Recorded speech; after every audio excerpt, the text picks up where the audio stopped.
Olá, Daniele Freitas aqui, seja bem-vindo à minha lavanderia. Isso mesmo, eu gravo de uma lavanderia, mas isso é um assunto para um outro vídeo.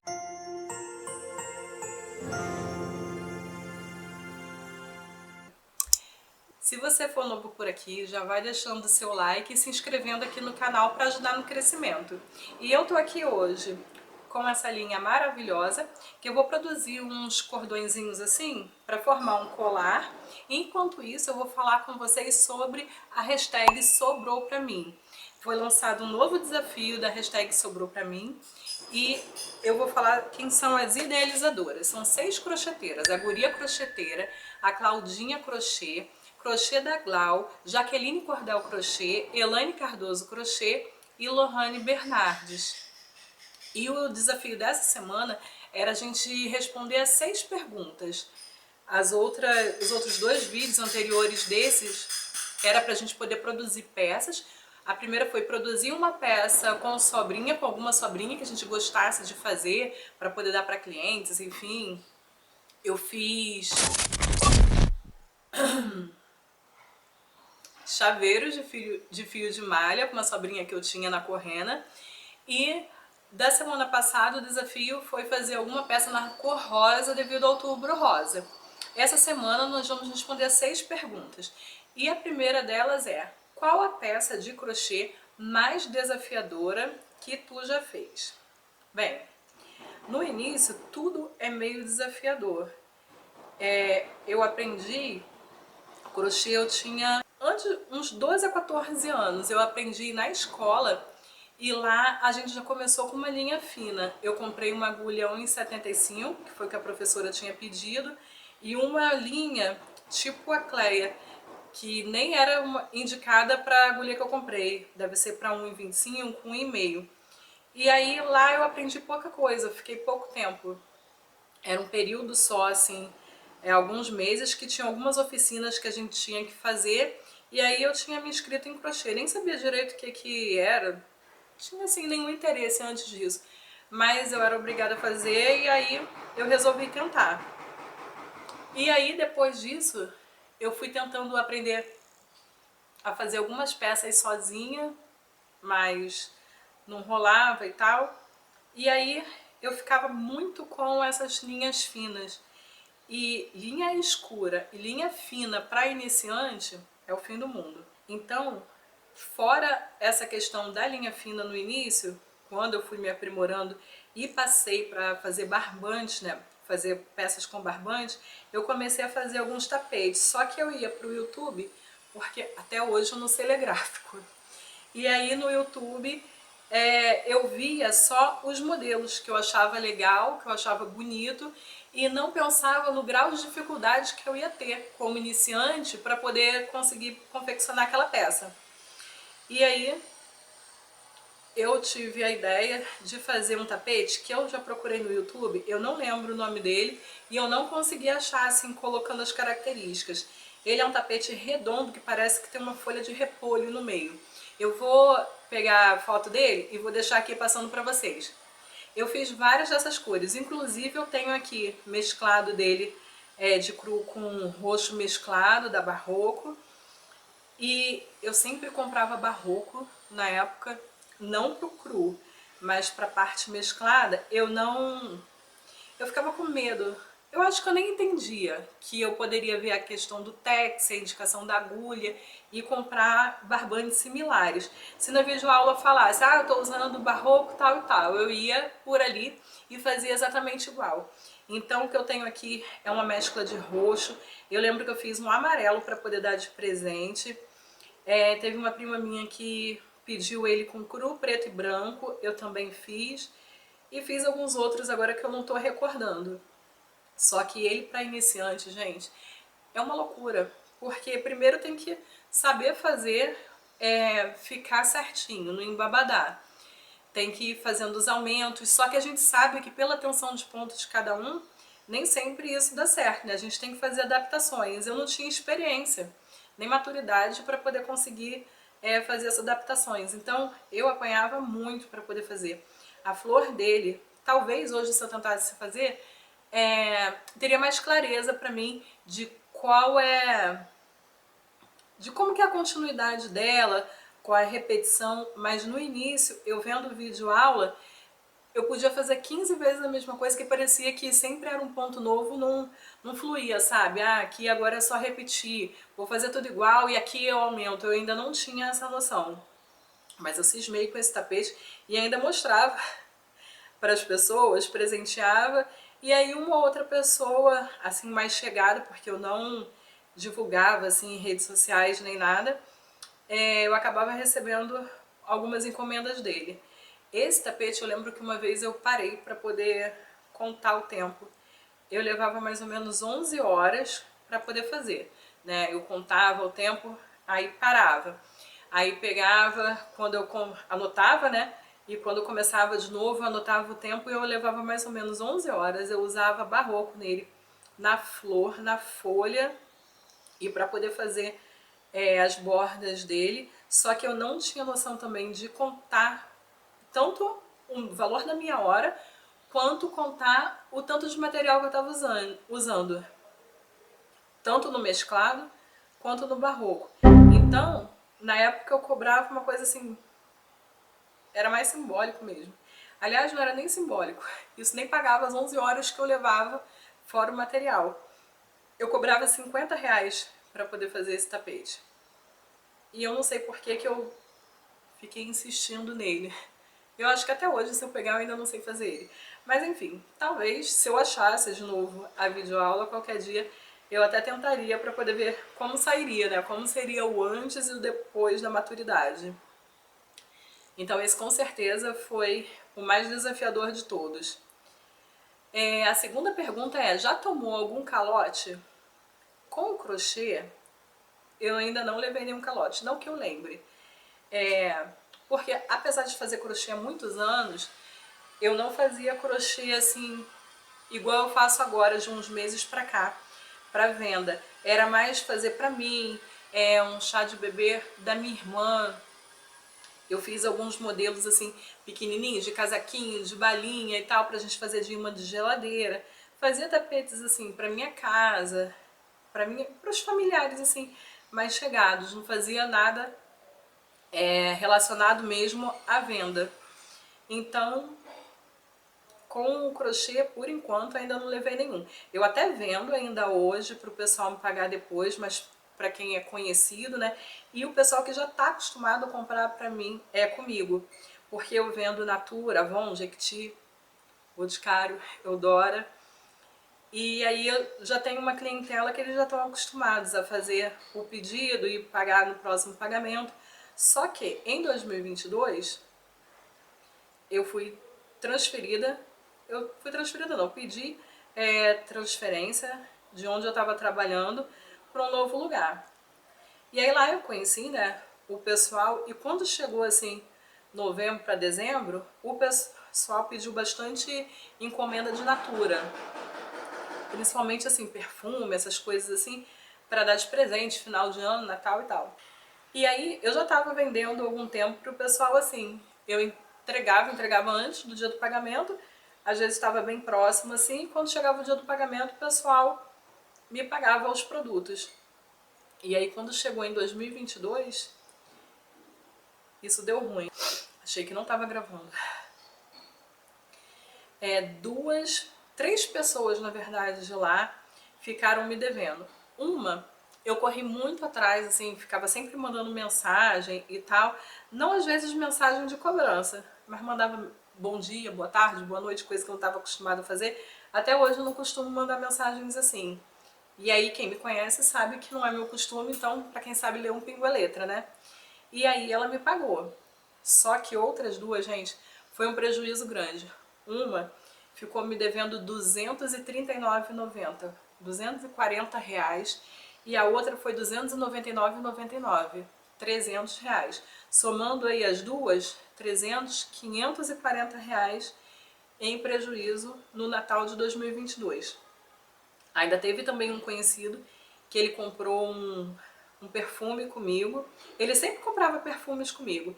E aí ele pediu para poder pagar de duas vezes. O perfume era R$ 89,90. Ele me pagou os R$ 50 E aí tá até hoje me devendo R$39,90. Perto das outras, né, de 200 e pouco, R$300, foi pouca coisa. Ele ainda ficou assim, dando umas desculpas, teve problema com o trabalho, teve problema com o filho e tal. Depois o cara casou, casou não, ele mudou o número de telefone, e aí eu não encontrava mais assim com ele na rua, porque ele morava aqui no bairro, e até hoje mais nada. E foi dessa época também, do final de 2022. As outras duas aí que estão me devendo até hoje, eu também fiz a mesma técnica da primeira que me pagou, fiquei mandando mensagens por um tempo e tal, até pouco tempo. A gente já está em outubro de 2024. Eu mando mensagens, mas uma nem responde mais. Não tá mais com o meu número salvo, sei lá, me bloqueou, nem aparece mais foto, nem nada. A outra, às vezes, responde, ainda visualiza o meu status quando eu publico alguma coisa. Ela no início também falava que passou por vários problemas e tal, mas apesar de até hoje visualizar, até hoje não me fala nada em pagar. Mas eu confio, né? Vai que Deus toque no coração dessas criaturas e entenda que eu não estava brincando, que eu não ganho os produtos para poder repassar, né? Que isso saiu do meu bolso, não era só questão do meu lucro. Foi eu pagar esses produtos, eles estarem pagos e elas terem vivido a vida cheirosa por aí, presenteando as pessoas à minha custa. Enfim. A terceira pergunta, já demitiu uma cliente exigente? Então, no crochê, não. Até porque no crochê eu pego encomendas, mas eu pego encomendas daquilo, até hoje pelo menos, daquilo que eu já estou produzindo, dentro assim dos modelos que eu já tenho.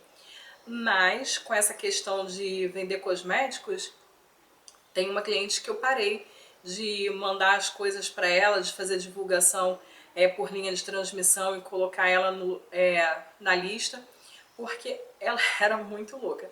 Ela era do tipo de pessoa assim que reclamava de tudo. Tipo, sofreu sei lá, um assalto, tropeçou, ela já acha que tudo é um sinal para ela poder desistir, que tudo acontece com ela e reclama se está ventando, se está chovendo. E aí ela queria encomendar batons comigo e ela ficava, me indica um batom muito bom, que não sei o que. Aí falava de Comac, se era da Natura, se era da Avon. E aí ela ficava, eu quero um que seja bem cremoso. Se não for cremoso, mas aí o batom vem escrito lá, né? Se é cremoso, se tem duração de 24 horas. Só que não sou eu que fabrico, eu revendo. E aí, se ela não gostasse da cremosidade, da textura, da duração, que durou 22 horas, não durou as 24 horas, ela sempre reclamava. E aí não tava mais dando, gente. A vida já é muito dura, a gente já tem problemas sem a gente procurar e tentando fazer tudo certo. A gente procurando, então, um problema, aí que dá ruim mesmo. Então, essa cliente eu meio que afastei. Depois também ela se mudou, a gente perdeu o contato e a vida seguiu. Quarta pergunta. Nos dias atuais, você consegue sobreviver só com o trabalho do seu crochê? Não. Sistematicamente vendendo crochê, anunciando, produzindo todos os dias, eu tô maio, junho, julho, agosto, setembro, outubro. Eu tô só há 5 meses. Então, assim, eu não vendo horrores. Claro que a gente vê aí nas redes sociais que tem gente que com um mês que começou a aprender crochê já tá aí vendendo crochê monetizado em algumas plataformas. Ainda não é o meu caso. Eu trabalho CLT, eu trabalho à noite, às vezes eu tô com cara descansada, virada com sono. Eu perco até as coisas que eu falo, tá? Porque às vezes, sei lá, minha alma foi dormir e o meu corpo tá aqui insistindo. Mas enfim, então eu trabalho CLT, eu sou casada, a maior parte das contas assim da casa é com o meu marido. Eu falo que a parte da obrigação é dele e da diversão é comigo. Porque aí coisas assim, as crianças estão precisando de um tênis novo, ou então vamos viajar, vamos fazer algum passeio, alguma coisa assim, essas coisas assim ficam comigo. A parte mesmo de água, luz, internet, comida, aí fica com ele. E O que eu tenho feito agora, produzido por mês de crochê, não é tanta coisa. Eu tô variando ali por volta de R$ 500 ainda por mês. Até porque eu não tenho tempo para poder produzir tanto. Porque como eu trabalho, uma parte do meu dia é dedicada a dormir. Eu trabalho à noite, então é necessário dormir. E eu tenho 2 filhos também. Um tem 6 e o outro tem 8 anos. E eles são uma gracinha, eles são as coisas mais fofas do mundo e são umas crianças elétricas. Eu não vou me aprofundar nesse assunto, mas pensa que um tem que estudar de manhã e o outro tem que estudar de tarde para a gente poder tentar fluir melhor aqui em casa. Então não é aquela facilidade para poder sentar, para poder gravar, para poder fazer crochê. Eu vou fazendo assim nos intervalos, eu vou fazendo quando eu tô em casa, depois que eles dormem. Então eu não consigo assim ter muitas horas trabalhadas por dia, para poder também ter uma grande quantidade, para poder vender em maior quantidade. Quinta pergunta: como se organizar para ser mais produtiva no seu dia a dia no crochê? Bem, o que eu tento fazer, e que tem dado super certo, é separar os materiais. Eu tenho uma mesa grande assim que fica no quintal, aqui perto da minha lavanderia, e aí eu costumo ver o que eu preciso fazer, tanto de produção quanto fazer para vídeo, e aí eu já deixo tudo separado, porque se tiver tudo ali separado, eu economizo tempo em ficar pensando. E aí quando que eu penso nisso? Às vezes eu tô numa condução pro trabalho, alguma coisa assim, tô tomando um banho, aí eu vou pensando, tem que fazer isso, isso e isso. Eu vou lá, já pego, já deixo ali separado, porque aí eu sei que é o que eu tenho que produzir, o que eu tenho que gravar, e sempre dando prioridade para as encomendas.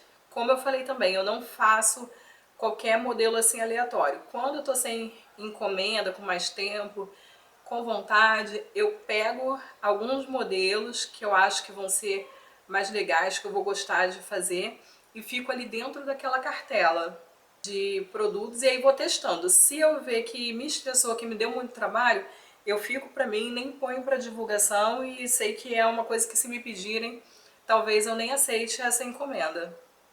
Então eu vou trabalhando por coleções e sempre colocando na produção, né, do dia a dia as encomendas em primeiro lugar. Porque quando eu tenho encomenda, principalmente se a pessoa já pagar antes, eu me sinto na obrigação de entregar aquilo o mais rápido possível. Então eu nem conseguiria assim ter todo esse sossego para poder ficar enrolando para poder entregar uma encomenda. E a sexta e última pergunta é: se não fosse crocheteira, teria outra profissão? Isso. Eu acho que essa é a pergunta mais difícil, porque eu já fiz 1000 coisas. Eu acho que eu devo ter uns 300 anos. Eu já fiz técnico de administração e hoje eu trabalho na área administrativa. Eu já fiz auxiliar de enfermagem, eu fiz faculdade de pedagogia. A faculdade de pedagogia eu nunca trabalhei na área, nunca tentei trabalhar. Aí tem muita gente que me pergunta: ah, você fez faculdade para quê? Já ouviu falar que quem tem ensino superior na prisão? É mais ou menos isso. Brincadeiras à parte, tem muitos trabalhos, mesmo que não é exigido ensino superior, que eles dão às vezes prioridade para poder contratar quem tem ensino superior. Então a minha ideia, até mesmo para concurso, tem concurso que eles pedem ensino superior em qualquer área, e eu já estudei também para concurso aí. O que eu trabalho hoje é um concurso, não é o concurso dos sonhos, mas é um concurso. E aí eu pensei nessa questão, né, de quem sabe. Mas eu nunca trabalhei com pedagogia e é uma área assim, eu gostei de fazer, gostei das matérias, mas é algo que eu não, até hoje, eu não pretendo trabalhar. A parte de administração, eu acho legal, a parte administrativa e tal, principalmente se me colocasse numa sala cheia de papéis e um computador, gente, amo. Me deixa lá montando planilhas, organizando, arquivando, eu acho essa parte assim muito legal. Trabalhar com telemarketing foi uma coisa assim traumatizante. Muitas doenças que eu nunca tinha tido na vida, eu tive nesse período. Eu tinha enxaquecas que a minha cabeça chegava a bater assim pro lado, parecia literalmente que tinha um martelo e a minha cabeça não conseguia, a dor era tão forte que a minha cabeça não conseguia ficar parada assim, ela ia indo pro lado. Eu tive gastrite, sinusite, tendinite, foi um período muito complicado, eu quase, sei lá, ou morri, fiquei internado ou enlouqueci. Acho que foi quase uma mistura de tudo. Então é uma coisa assim que eu não faria de novo e nem recomendo. Tudo é necessidade, né? Eu precisava daquela flexibilidade de horário, de trabalhar só 6 horas por dia, mas isso não compensou. Eu já vendi doces também, é uma coisa que eu gosto de fazer. Eu não gosto de cozinhar, não gosto assim de fazer comida no dia a dia, de coisas salgadas eu não ligo muito, mas eu gosto de fazer doces. E aí teve uma época que a minha mãe trabalhava com uma mulher que vendia quentinhas e aí eu fazia os doces e a minha mãe levava para poder revender lá. Talvez seria uma coisa que eu me aventurasse. A enfermagem, quando a gente é novo, a gente faz muita loucura. Eu fui até o final, até o último estágio, e nesse último estágio, todo estágio que ia fazendo, clínica médica, maternidade, a gente tinha que, uma folha que a gente tinha que preencher como se fosse um relatório e entregar para o curso. Eu fui até o último estágio e nessa última folha eu não entreguei porque eu achei que a área de enfermagem não era para mim. Quando eu fui procurar o curso, uns 500 anos depois, eles já não conseguiam mais fazer isso, a unidade que eu tinha feito já estava fechada, enfim, eu não tenho esse diploma, mas se eu tivesse ficado com esse diploma e tentado, eu ia descobrir naquela época que eu amo a parte da enfermagem, gente. E assim, eu só descobri isso há 4 anos atrás. Quando eu passei nesse concurso onde eu trabalho agora, eu fui trabalhar numa unidade de pronto atendimento. Foi bem no meio do Covid. O Covid começou, foi 15 de fevereiro de 2020 e eu fui contratada 8 de abril. E quando eu cheguei lá, apesar assim, de toda a tensão, né, de todo o medo que foi a questão da pandemia, de estar no início, a gente ainda não saber exatamente o que estava acontecendo, eu descobri que aquela rotina de hospital, né, de emergência, de pronto atendimento, assim, aquela correria e chega um e outro e corre pra lá e corre pra cá, tá acabando o material aqui, vai lá buscar, é paciente parando e tem que transferir, cadê a ambulância? Olha, eu achei isso super maneiro. E aí eu vi que eu ia ter me adaptado super bem à enfermagem se eu tivesse ficado principalmente nessa questão da emergência. Então eu acho que se eu não fosse crocheteira assim e fosse escolher agora resetar tudo e procurar uma profissão, seria a parte da enfermagem. Essas 6 perguntas eu achei maravilhosas. Se você ainda não for inscrito, se inscreve aqui no canal, ajuda ele a crescer, dá uma curtida aí no vídeo e ativa o sininho para poder ter as notificações aí de quando vier mais vídeos aqui no canal. Um beijo, obrigada por ficar até agora e até a próxima!